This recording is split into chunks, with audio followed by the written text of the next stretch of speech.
So, the one we've finally been waiting for, or at least I have, is what does good practicing sound like? In this little series that I've been talking about practicing at home and what all that means for us and some ways we can do that. What should you be hearing, mom and dad, when your child is at home with their instrument and they're practicing?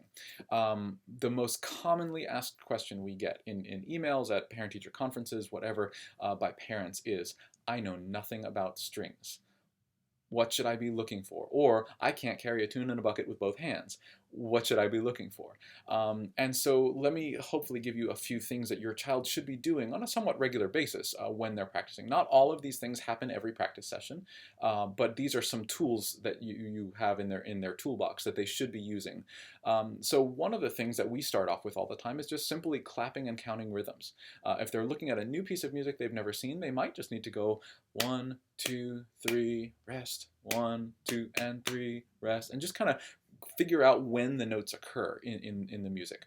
So that's a good thing that they can do at the very beginning, not something they'll do all the time. Playing pizzicato is another thing that especially our younger players will do often. They'll start off by plucking the string. Pizzicato means to pluck.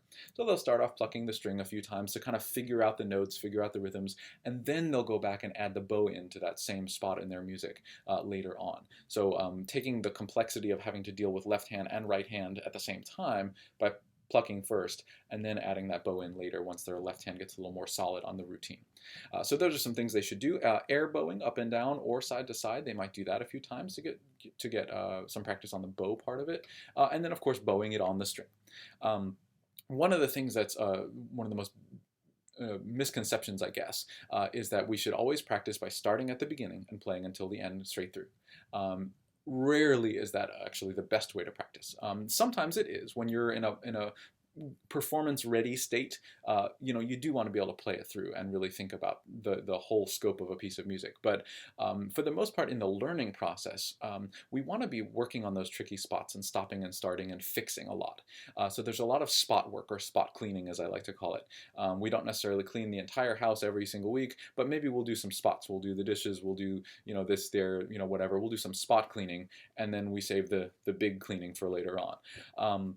So working on and breaking things down into smaller chunks is a really helpful strategy. Maybe it's just a measure or just a line of music or something like that where they're struggling with, they can't quite play it through well, so they work on those little spots over and over and over again. I heard a great quote that's really stuck with me. An amateur practices until they get it right.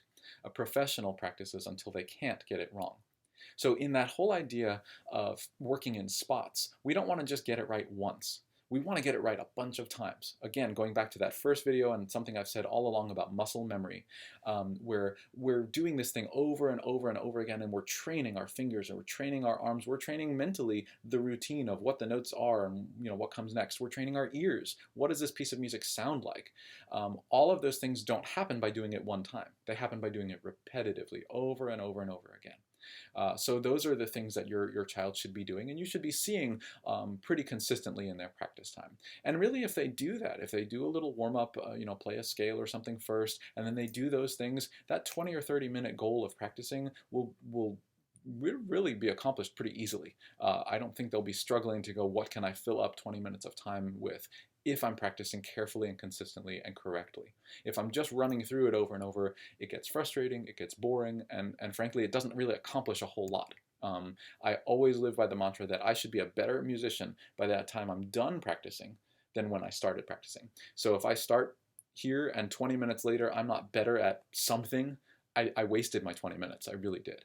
So we want to always be making progress. Sometimes it's little, sometimes it's big, but always be making progress.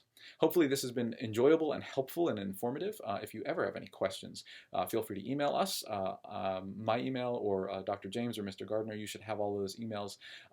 But we're happy to help your kiddo in their musical journey, and we're so excited we get to share music with them. Thanks so much.